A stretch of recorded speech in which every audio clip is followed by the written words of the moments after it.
Hey guys, welcome back to the channel.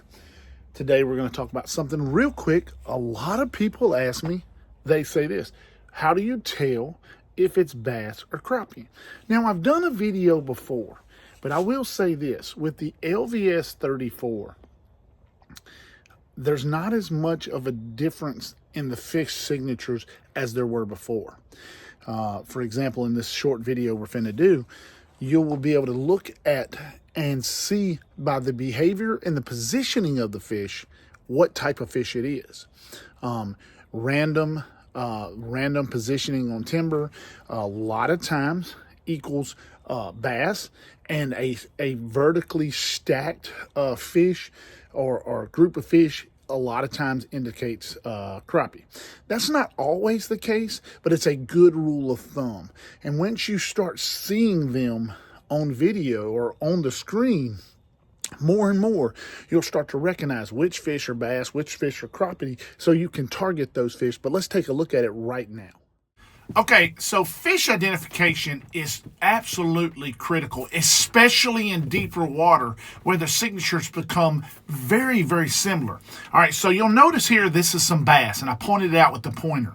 Notice the random nature of which they're suspended. They're just up, down, left, right. They're not real tight. That, to me, signifies more bass, and I know that because I caught a fish out of this group. Then I want you to notice this is another group of bass. Once again, notice the randomness of these bass.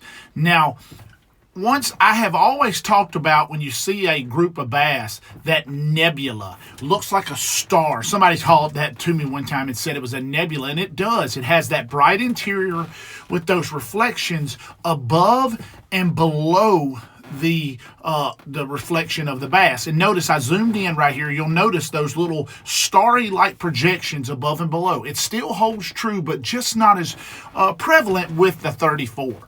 And then you'll notice right here, and I'm going to point it out with a still image, and it's crappie. Now, the crappie love to stack vertically.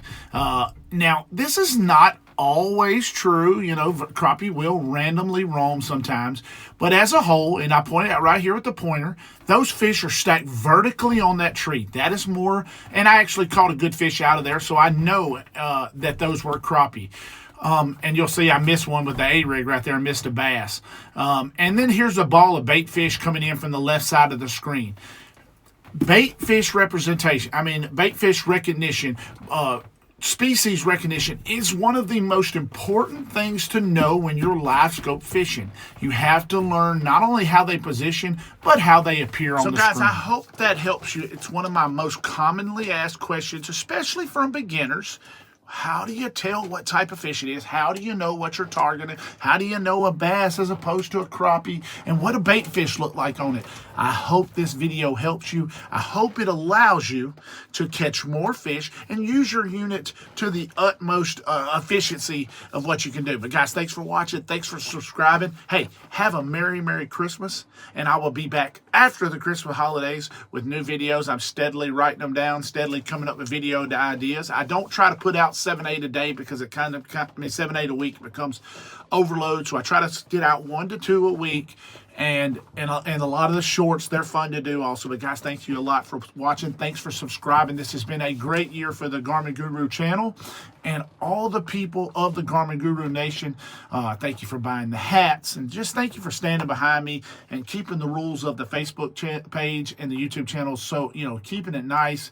No rudeness. That's what we're here to do, is to help folks. But thank you for helping me. God bless you, and Merry Christmas. Y'all have a nice year, and once again, ring the bell.